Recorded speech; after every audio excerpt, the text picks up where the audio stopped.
चर्चा के लिए सत्र की शुरुआत में 2 दिन गतिरोध भी हुआ।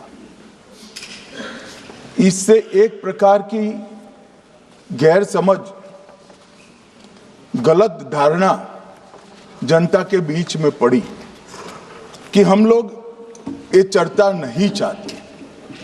माननीय अध्यक्ष जी, मैं स्पष्ट करना चाहता हूं, संसद ये देश का चर्चा का सबसे बड़ा पंचायत है और हम भाजपा वाले, एनडीए वाले चर्चा से कभी नहीं भागते। कोई भी मुद्दा हो, संसद के नियमों के अनुसार चर्चा के लिए हम तैयार रहते हैं। हमने 2 दिन तक विपक्ष के चर्चा करी कि इसको बाद में किया जाए, 2 सत्र बाद में किया जाए, मगर नहीं माने। हमने हाँ भर दी। मेरा दायित्व है मान्यवर कि हमने क्यों ना बोली थी। ना बोलने के 2 कारण थे। एक कारण था कि चर्चा गहन पुनः निरीक्षण के नाम पर वो मांगते थे, एसआईआर के नाम पर मांगते थे। मान्यवर, मेरा बहुत स्पष्ट मत है कि एसआईआर पर इस सदन पे चर्चा नहीं हो सकती है, क्योंकि गहन पुनः निरीक्षण की जिम्मेदारी भारत के चुनाव आयोग की है। भारत का चुनाव आयोग और चुनाव आयुक्त ये सरकार के तहत काम नहीं करते। अगर जब चर्चा होती है और कुछ सवाल खड़े किए जाएंगे तो इसका जवाब कौन देगा?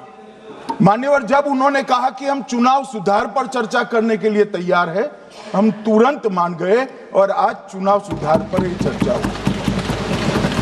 मान्यवर, लगभग 63। प्लीज मान्य दादा, आप बीमार हो, मैं समझ रहा हूं, मगर बीमार ज्यादा हो तो घर पे रहा करो, यहां सदन का माहौल मत बिगाड़िए। मान्यवर, 63 सदस्यों ने, प्लीज ऐसे माहौल ठीक रहना चाहिए। व्यक्तिगत बात है मेरी और दादा के बीच में, माहौल ठीक रहना चाहिए। मान्यवर, 63 सदस्यों ने पक्ष और विपक्ष से इस चर्चा में हिस्सा लिया है और जो चर्चा का समय हुआ था तय, उससे ज्यादा आपने समय लिया है। इसलिए भी मैं आपका धन्यवाद व्यक्त करना चाहता हूं। मान्यवर, चर्चा तय हुई थी चुनाव सुधारों के लिए, मगर ज्यादातर विपक्ष के सदस्यों ने एसआईआर पर ही चर्चा करी। अब चर्चा इन्होंने जिस तरह से शुरू करी है, जवाब तो मुझे देना पड़ेगा मान्यवर, और मैं मानता हूं उनको सुनना भी चाहिए। मान्यवर, इस एसआईआर पर, गहन पुनर्निरीक्षण पर एक तरफा 4 महीने से झूठ फैलाया और देश की जनता को गुमराह करने का प्रयास किया। और मेरा आग्रह है सदन के पक्ष और विपक्ष के सभी सदस्यों, मैंने एसआईआर की प्रक्रिया का, इससे जुड़े हुए संवैधानिक अनुबंधों का और भूतकाल में जो एसआईआर हुए वो सभी का गहन अभ्यास किया है। मैं आज आपके माध्यम से इस सदन को और सदन के माध्यम से पूरे देश की जनता को जो झूठ विशेषकर कांग्रेस पार्टी द्वारा फैलाया गया है, वो झूठ का मेरे तर्कों के हिसाब से जवाब देना चाहता हूं। आप बेटे बेटे ज्ञान मत दीजिए। मान्यवर, ये देश के संविधान में, मान्यवर, ये देश के संविधान से, संविधान के अनुच्छेद 2 से चुनाव आयोग की रचना हुई। एक प्रकार से चुनाव आयोग एक संवैधानिक संस्था है। संविधान के अंदर चुनाव आयोग का गठन, उसकी शक्तियां चुनावी प्रक्रिया, मतदाता की परिभाषा और मतदाता सूची को तैयार करने और उसके सुधारने के लिए की शक्तियां, इसके बारे में स्पष्ट प्रावधान किए गए। और मान्यवर, बड़ी विनम्रता से मैं बताना चाहता हूं कि प्रावधान जब किए गए तब हमारी पार्टी बनी ही नहीं थी।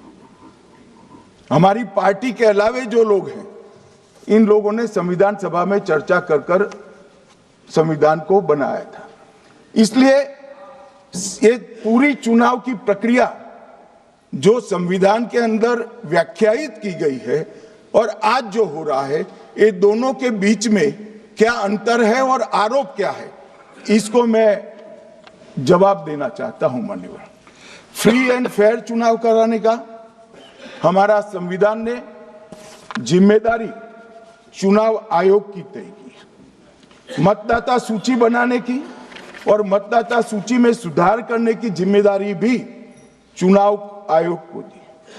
अनुच्छेद संविधान के भाग 15 में अनुच्छेद 324, इसमें चुनाव आयोग का गठन, चुनाव आयुक्त की नियुक्ति, लोकसभा, राज्यसभा, विधानसभा, उपराष्ट्रपति और राष्ट्रपति, ये सभी चुनाव का संपूर्ण नियंत्रण संविधान ने चुनाव आयुक्त को दिया है। और चुनाव आयुक्त एक से ज्यादा हो तो इलेक्शन कमिश्नर को दिया है। अब 325 जो अनुच्छेद है, वो किसी भी पात्र मतदाता को मतदाता सूची से बाहर नहीं रखा जाता, इसका प्रावधान करता है।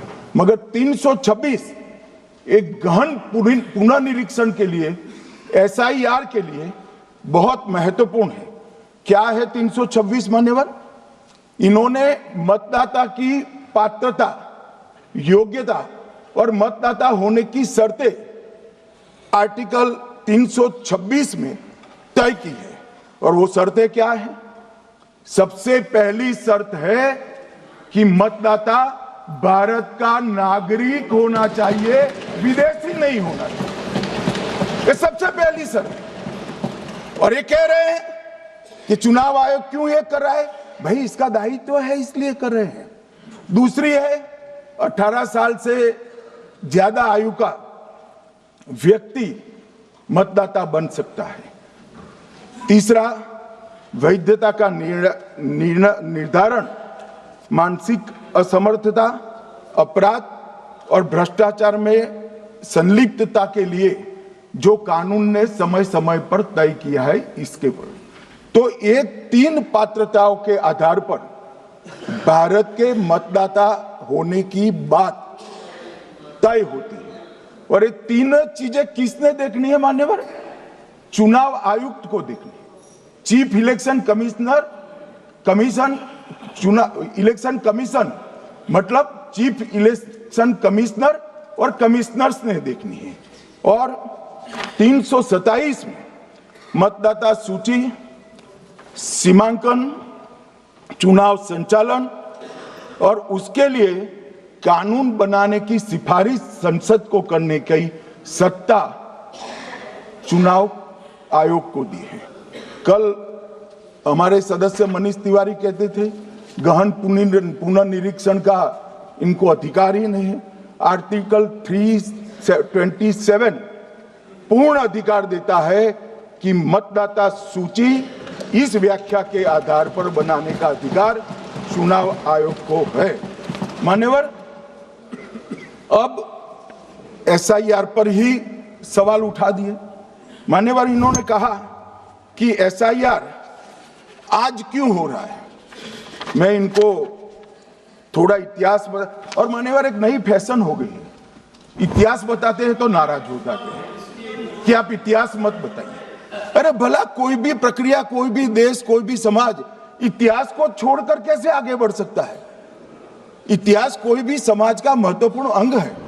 मान्यवर, हमारे लोकतांत्रिक इतिहास की शुरुआत 1952 से हुई। तो सबसे पहला गहन पुनर्निरीक्षण एसआईआर कब हुआ? 1952 में। एसआईआर की क्या जरूरत है वो कहते हैं, इसलिए मैं कहता हूं। तो उस वक्त प्रधानमंत्री कौन थे? जवाहरलाल नेहरू। किस पार्टी से थे? कांग्रेस पार्टी से। दूसरा कब हुआ? 1957 में, फिर जवाहरलाल नेहरू प्रधानमंत्री थे, कांग्रेस पार्टी से थे। तीसरा हुआ 61 में, उसमें भी जवाहरलाल नेहरू प्रधानमंत्री थे और कांग्रेस पार्टी थे। 65-66 में भी हुआ, एक ही गहन पुनर्निरीक्षण 2 साल में हुआ। उस वक्त भी श्री लाल बहादुर शास्त्री प्रधानमंत्री थे, कांग्रेस पार्टी थे। 83-84 में हुआ, इंदिरा जी थी। 87-89 में हुआ, राजीव गांधी थे। 92-93-95 में हुआ, नरसिम्हा राव थे। 2002 और 3 में हुआ, तब श्री अटल बिहारी वाजपेयी थे। मान्यवर, 2004 में गहन पुनर्निरीक्षण समाप्त हुआ, तब डॉक्टर मनमोहन सिंह जी प्रधानमंत्री थे। तो 2, 3, 4 का एक गहन पुनर्निरीक्षण हुआ, एसआईआर हुआ। उसमें 2 साल एनडीए के प्रधानमंत्री थे, भाजपा के थे, और 1 साल डॉक्टर मनमोहन सिंह। 2004 के बाद सीधा 2025 में गहन पुनर्निरीक्षण हो रहा है और इस वक्त हम हैं। एक पूरा गहन पुनर्निरीक्षण एसआईआर की प्रक्रिया का आज तक 2004 तक किसी भी दल ने विरोध नहीं किया है मान्यवर, क्योंकि ये चुनाव को पवित्र रखने की प्रक्रिया है। चुनाव के उद्देश्यों को, लोकतंत्र को स्वस्थ रखने की प्रक्रिया है। अगर लोकतंत्र में चुनाव जिसके आधार पर होते हैं वो मतदाता सूची ही प्रदूषित है, तो चुनाव कैसे साफ और सुथरे हो सकते हैं? मानो समय समय पर मतदाता सूची का गहन पुनर्निरीक्षण जरूरी है, इसलिए चुनाव आयोग ने फैसला किया कि 2025 में इसको किया जाएगा। मान्यवर, एक बीच में एक घटना में जरूर कहना चाहूंगा। 2010 में एक चुनाव आयुक्त महोदय ने निर्णय किया कि रिटर्निंग ऑफिसर को मतदाता सूची में से नाम काटने का अधिकार नहीं है, और उसके बाद से किसी की मृत्यु हुई तो भी नाम नहीं कटते थे, कोई एक क्षेत्र से दूसरे क्षेत्र में गया तो भी नाम नहीं कटते थे। एक व्यक्ति का ट्रांसफर हो गया तो कोयम्बटूर से वो शिमले चला गया, भारत सरकार का कर्मचारी है, तो उसका नाम कोयम्बटूर में भी रहता था, शिमला में रहता था, क्योंकि 2010 में मैं बताता हूं किस, मैं बख्सूंगा नहीं, आप चिंता मत करो, क्योंकि 2010 में एक व्यवस्था हुई कि किसी का नाम नहीं काट सकते, और उस वक्त भी कांग्रेस पार्टी की सरकार थी। तो एक गहन पुनर्निरीक्षण क्या है? मानिए, एक गहन पुनर्निरीक्षण है कि जिनकी मृत्यु हो गई उनके नाम कट जाए, जो 18 साल से बड़े हो गए उनके नाम जोड़ जाए, जो किसी भी प्रकार से 2 जगह मतदाता है उनके नाम कट जाए, और जो विदेशी नागरिक है उनको चुन चुन कर डिलीट किया जाए।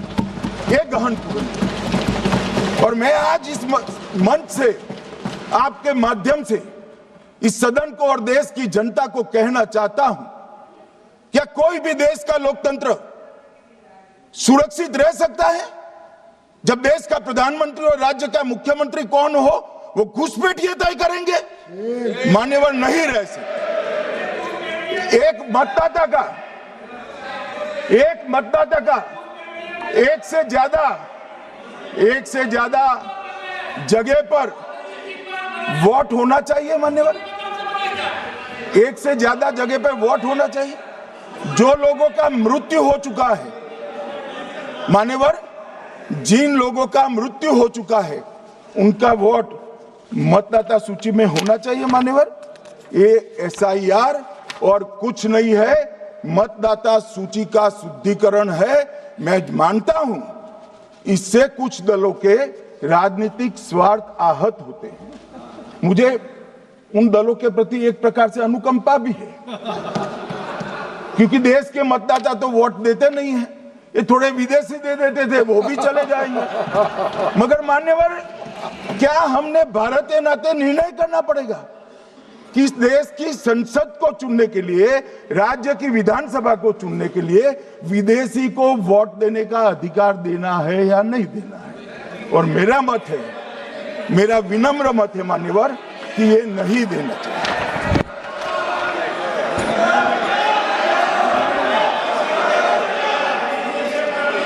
दादा बैठ जाइए प्लीज प्लीज। मान्यवर,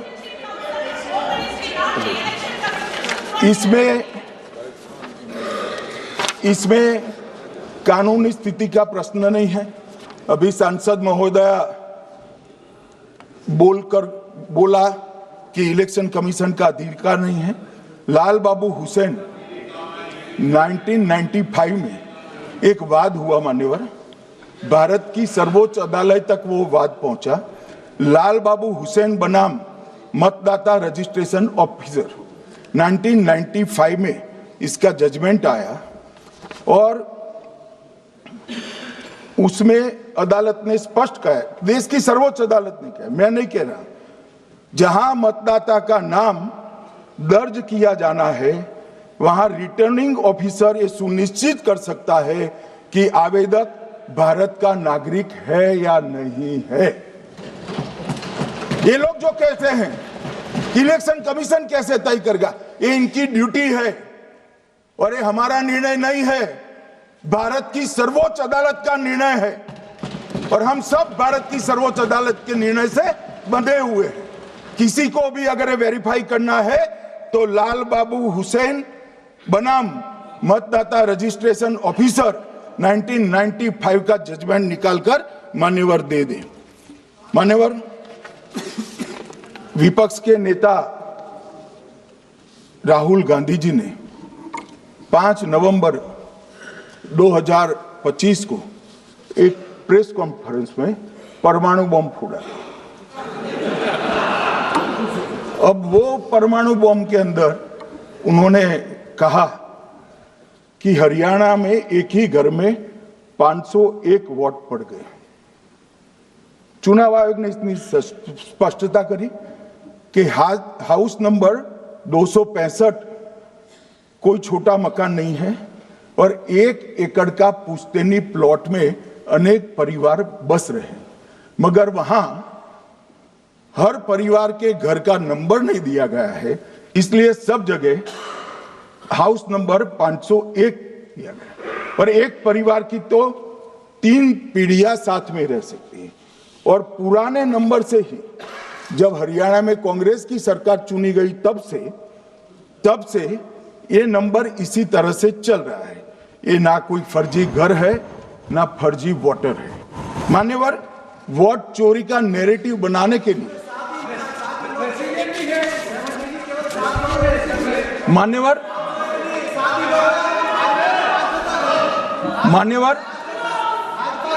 बिहार में भी मेरा भाषण पूरा हो जाने दो। नहीं आप अभी पूरा भाषण नहीं, कई बार नाम आएगा।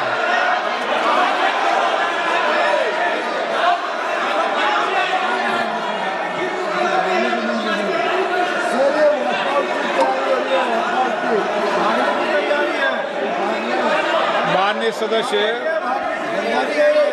2 मिनट बैठिए, मैं कुछ बोलना चाहता हूं। 2 मिनट बैठिए, मैं एक मिनट। माननीय सदस्य, 1 मिनट। मान्यवर, मेरा विपक्ष के नेता से एक निवेदन है कि 2 मिनट सुन ले मुझे, बाद में उनको बोलने का मौका दीजिए। मान्यवर, 2 मिनट। मान्यवर, मेरा आपसे विनम्र निवेदन है, मैं आधी रात तक बैठने के लिए तैयार हूं, मुझे कोई आपत्ति नहीं। मेरा भाषण समाप्त हो जाए, अरे सुनिए ना भाई, सुनो ना, 2 बड़े बोलते हैं तब बीच में नहीं बोलते। मान्यवर, मेरा भाषण समाप्त हो जाए। प्लीज नहीं। मान्यवर, मेरा भाषण समाप्त हो जाए बाद में, इसमें जितने भी मुद्दे विपक्ष के नेता खड़े करेंगे, मेरी मर्यादा में इसका जरूर जवाब दूंगा, मुझे कोई आपत्ति नहीं। मेरा विनंती इसलिए है मान्यवर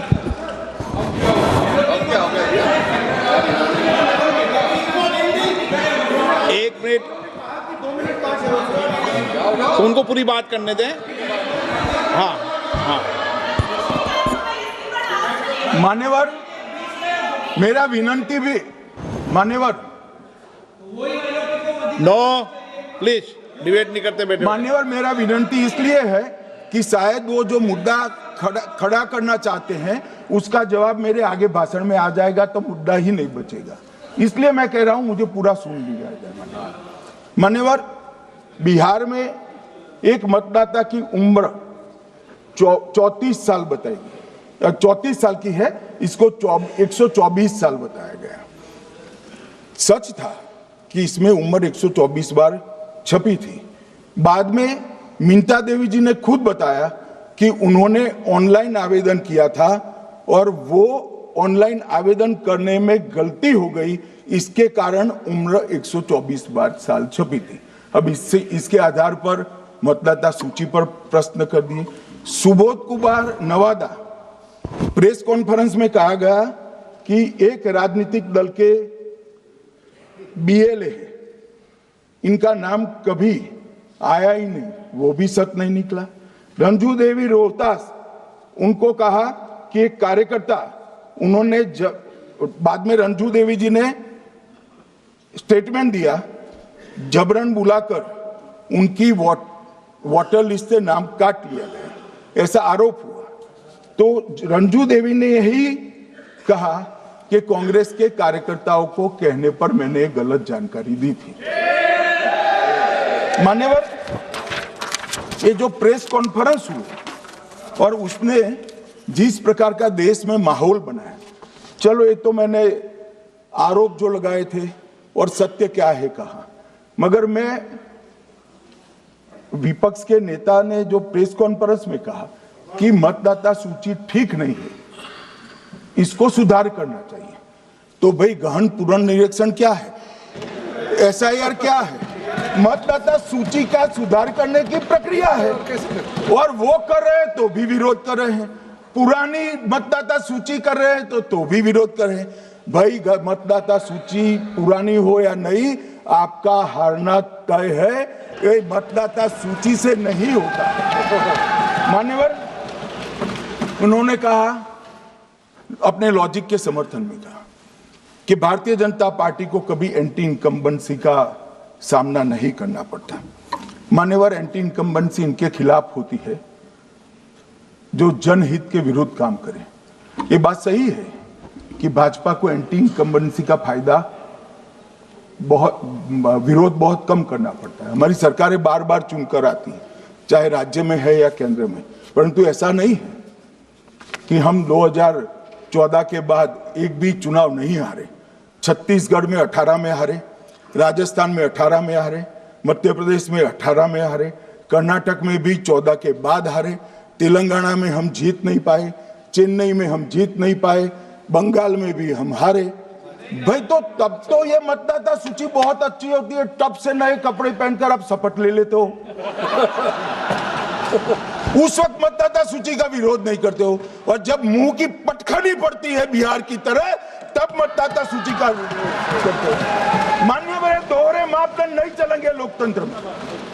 जब आप जीतते हो तब चुनाव आयोग महान है, जब आप हारते हो तो चुनाव आयोग निकम्मा है, बीजेपी का कहने पर चलता है। जब आप जीतते हो मतदाता सूची अच्छी है, मतदाता सूची अच्छी है, और जब आप हारते हो तो मतदाता सूची खराब है। मान्यवर, मुझे कोई आपत्ति नहीं, इस प्रकार का भ्रांति फैलाए तो फैलाए, मेरा दायित्व है कि इस देश की जनता को एक ड्यूअल स्टैंडर्ड की जानकारी देना, जो मैं आज इस सदन में खड़े होकर दे रहा हूं। मान्यवर, आगे पर भी मैं इस विषय को कहूंगा, और ढेर सारे आरोपों के मेरे पास जवाब है। जो 3 प्रेस कॉन्फ्रेंस में, एक सादा प्रेस कॉन्फ्रेंस, एक एटम बम वाला प्रेस कॉन्फ्रेंस, एक परमाणु बम वाला, ये तीनों में क्या हुआ, इसके सारे जवाब मेरे पास है। मान्यवर, अब ये कहते हैं कि 2-2 जगह है, 2-2 जगह मतदाता है। मान्यवर, किन किन लोगों के 2-2 जगह मतदाता में, इसमें जिनके नाम 2 जगह रजिस्टर्ड है उसका दोष नहीं निकालता मैं, क्योंकि एक जगह से कोई व्यक्ति दूसरी जगह गई तो 2010 के बाद इसको डिलीट करने का अधिकार आरओ के पास से ले लिया गया। इसके कारण ये विसंगतियां खड़ी हुई है। किसके हैं? श्री प्रशांत किशोर जी के 2 जगह मतदाता है, पवन खेरा जी का भी है, तेजस्वी यादव का स्वयं का है, टी सिद्दीकी एनआईसी केरल के नेता का है, मान्यवर संजय सिंह आप पार्टी के नेता के हैं, एक किशोरी पेडनेकर यूबीटी शिवसेना के हैं, इनका भी है।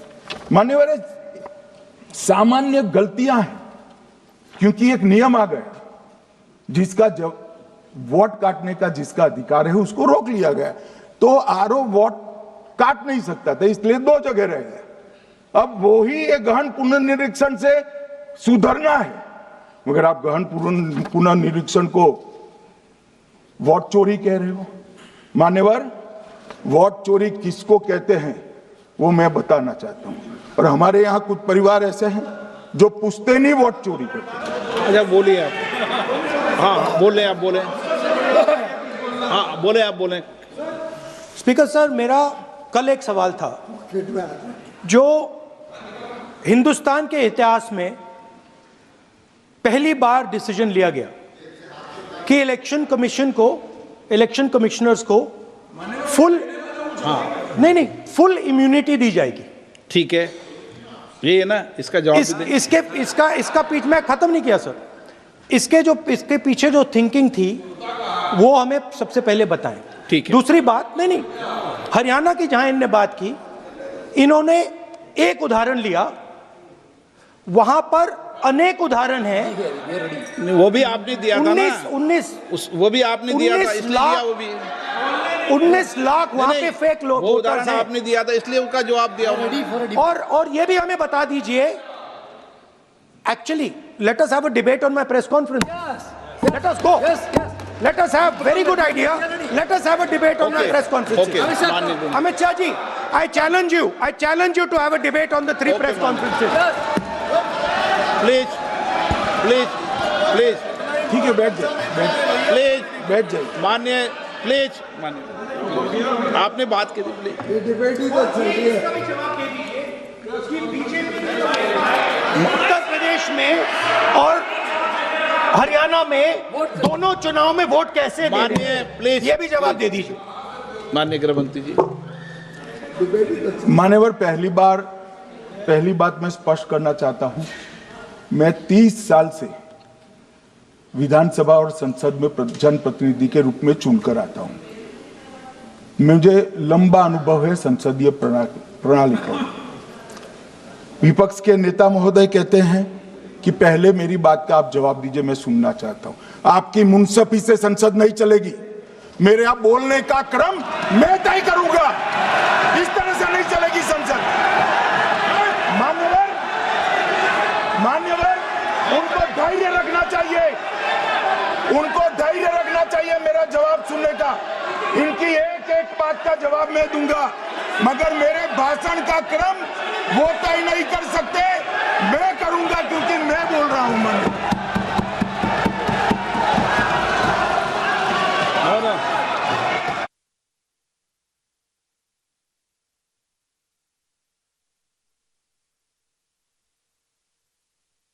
एक मिनट गृहमंत्री जी, एक मिनट गृहमंत्री, क्या गलत बोला उन्होंने यही बोला, आपने जो बात उठाई है मुझे कब बोलना है मैं तय करूंगा, यही बोला ना, उसमें क्यों उत्तेजित हो रहे हो आप? हाँ, आपके 2-2 मिनट में खड़े होने से थोड़ी जवाब देते रहेंगे। नो माननीय गृहमंत्री, नहीं हो सकता। मैं आपको फिर मौका दूंगा, आपको। हाँ बोलिए, बोलिए सर। ये बोलिए। आपने अगर अमित शाह जी का रिस्पांस देखा तो ये कंप्लीटली डिफेंसिव रिस्पांस है, ये घबराया हुआ रिस्पांस है, ये डरा हुआ रिस्पांस है। अब सुनिए पूरी बात, प्लीज मानिए। नो, सच्चा रिस्पांस नहीं है। माननीय गृहमंत्री जी, मान्यवर, आपके चेहरे पर बैठो। माननीय, आपके चेहरे पर चिंता की लकीरें मैं देख रहा हूं कि मैं क्या बोलूंगा। मैं उनके उकसावे में नहीं आऊंगा, मैं मेरे विषय पर बोलूंगा। मान्यवर, मैंने इतना ही कहा कि मैं मेरे भाषण का क्रम मैं तय करूंगा। मेरे भाषण का पहले क्या बोलना, बाद में क्या बोलना, मैं तय करूंगा। और मैं मानता हूं कि हर एक वक्ता का ये अधिकार है, उनका भी है, मेरा भी है। कल वो बोल रहे तो हम ऐसा थोड़ी ना बोले आप झूठ क्यों बोल रहे हो। हम नहीं बोले, नहीं बोल सकते साहब, वो माननीय विपक्ष के नेता है, वो बोल सकते अपना भाषण। मान्यवर, और मैंने तो ये भी कहा मेरा पूरा भाषण छूट कर कुछ बच जाता है तो आप पूछिएगा, मैं जवाब दूंगा। मगर अब धैर्य भी चाहिए और सुनना भी चाहिए, दोनों चीजें करनी पड़ती है। मान्यवर, वोट चोरी का कोहराम बचा है। मैं वोट चोरी किसको कहते हैं वो बताना चाहता हूं। वोट चोरी के 3 आयाम हैं। एक तो मतदाता नहीं है, मतलब योग्यता नहीं है, और आप वोटर बन जाते हो तो वोट चोरी माना जाएगा। दूसरा, आप गलत प्रकार से चुनाव जीतते हो तो वोट चोरी माना जाएगा। और तीसरा, जनादेश को डिफाई करते हो, मतलब वोट के विपरीत आप कोई पद प्राप्त कर लेते हो तो भी एक प्रकार से वोट चोरी होता है। अरे सुनो ना, क्यों जल्दबाजी करते हो मानिकम, क्यों? अब मैं 3 वोट चोरी की घटनाएं बताना चाहता हूं। सबसे पहली घटना हुई आजादी के बाद, देश का प्रधानमंत्री तय करना था। तय कौन करना था? तो उस वक्त के जितने प्रांत थे इसके कांग्रेस के अध्यक्षों ने, उनके एक एक वोट से तय होना था। अब 28 वोट श्री सरदार पटेल को मिले और 2 वोट जवाहरलाल नेहरू जी को मिले।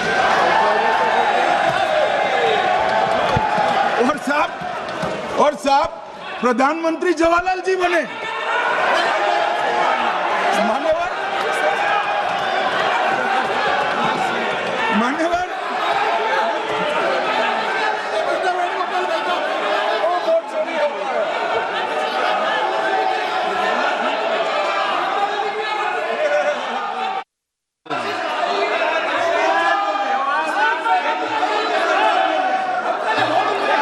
प्लीज, माननीय गृह मंत्री जी, माननीय गृह मंत्री जी,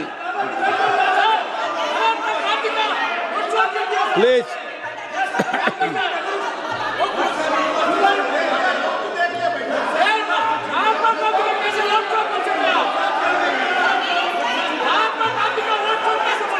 बैठो बैठो, बैठिए माने, प्लीज प्लीज प्लीज।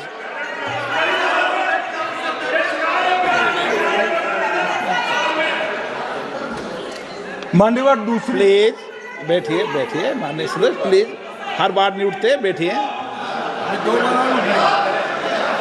मान्यवर, दूसरे प्रकार की वोट चोरी और नैतिक तरीके से चुनाव जीतना, ऐसी वोट चोरी भी भूतकाल में एक बार हुई थी। श्रीमती इंदिरा गांधी रायबरेली से चुनी गई। इलाहाबाद हाईकोर्ट में श्री राजनारायण पहुंचे कि चुनाव नियमों के अनुसार नहीं हुआ। इलाहाबाद हाईकोर्ट ने ये तय कर दिया कि श्रीमती गांधी ने उचित तरीके से चुनाव नहीं जीता है, हम इसको रद्द कर दें। मान्यवर, ये भी वोट चोरी थी, बहुत बड़ी वोट चोरी थी।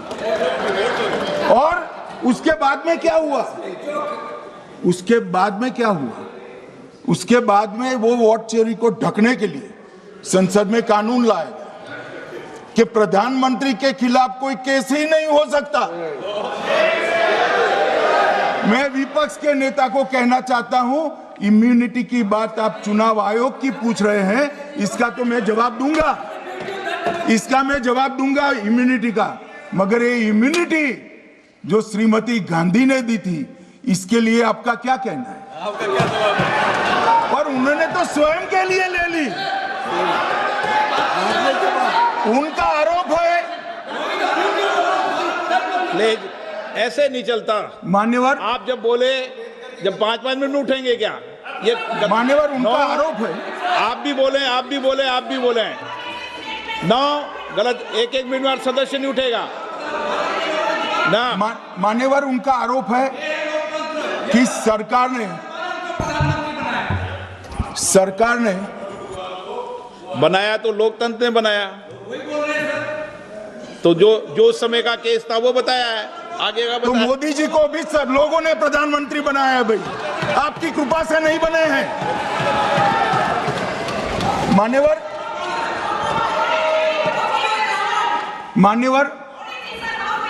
नो प्लीज, ऐसे मानक तरीका ठीक नहीं है आपका, 2-2 मिनट में उठना। मान्यवर विपक्ष के नेता ने कहा कि आपने चुनाव आयुक्तों को इम्यूनिटी दी। इनका आरोप सत्य नहीं है, मैं इसकी बात बाद में करता हूं, परंतु हमने तो चलो मानो चुनाव आयुक्त को इम्यूनिटी दी।